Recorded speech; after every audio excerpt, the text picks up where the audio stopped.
Gjykata e lartë ka vendosur këtë të njëjtit të mbajë në fuqi masën e arrestit me burg për ish-kryetarin e Bashkisë së Tiranës Erion Veliaj, duke rrëzuar kërkesën e tij për një masë më të lehtë sigurie. Vendimi vjen vetëm 3 javë pasi SPAK shpalli përfundimin e hetimeve dhe konfirmoi ngritjen e 13 akuzave ndaj tij, prej të cilave 9 janë për korrupsion në shkallë të ndryshme.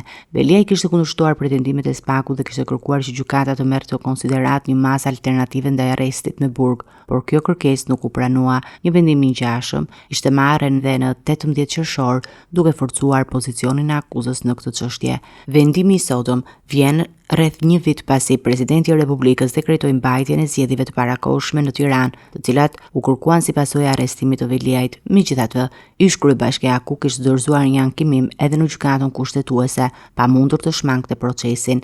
Dosja ndaj Veliajt, të bashkëshortes së tij Ajola Xoza, ish-deputetes Klotilda Bushka dhe 6 biznesmenëve të tjerë është tashmë paraqitur në gjykatën e posaçme, ku është kërkuar nisja e procesit gjyqësor. Seanca paraprake është caktuar në datën 10 tetor, ku trupa gjyqësore do të vendosë për hapat e mëtejshëm. Hetimet për këtë çështje nisën pas një denoncimi të bërë nga shtetasi Nesti Angoni, një personazh anonim i cili vuri në lëvizje organet e drejtësisë. Sipas dosjes, gjatë verifikimeve u zbulua skema financiare që lidheshin me kalimin e fondeve nga Bashkia e Tiranës tek organizatat jo qeveritare nën kontrollin e Ajola Xozës. Gjithashtu, SPAK ka dokumentuar 9 raste konkrete korrupsioni, ku janë përfshirë edhe kompani dhe biznesmen të njohur.